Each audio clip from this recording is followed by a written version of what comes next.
तो जैन साथियों, आज हम देखने वाले हैं आर्टिकल। आर्टिकल ए अंधा का प्रयोग कहाँ पे होता है। तो सबसे पहले देखेंगे ए का प्रयोग। यदि किसी एक वचन संज्ञा का उच्चारण किसी व्यंजन से होता है तो उसके पहले ए लगाते हैं। एक वचन संज्ञा साथियों, संज्ञा की परिभाषा होती है किसी व्यक्ति, वस्तु या स्थान के नाम को संज्ञा कहते हैं। तो जैसे कि I have a pen, pen की उच्चारण कैसे हो रहा है। पेन का उच्चारण हो रहा है पा में ए की मात्रा पे और ना, पेन।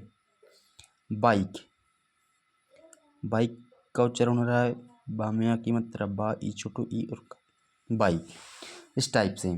तो यहाँ पे आप लोग साथियों देख रहे होंगे कि ये पा जो है वो व्यंजन है, बा है ये भी व्यंजन है। तो जब भी उच्चारण व्यंजन से होगा तो वहाँ पे हम ए लगाएंगे। और इसी तरीके से एन का प्रयोग करेंगे साथियों। तो यदि किसी एक वचन संज्ञा का उच्चारण किसी स्वर से होता है तो इसके पहले एन आर्टिकल लगाते हैं। जैसे an apple, an orange, an umbrella, an Apple.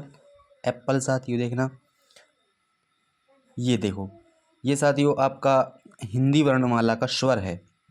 Orange, sorry, ये भी आपका हिंदी वर्णमाला का स्वर है।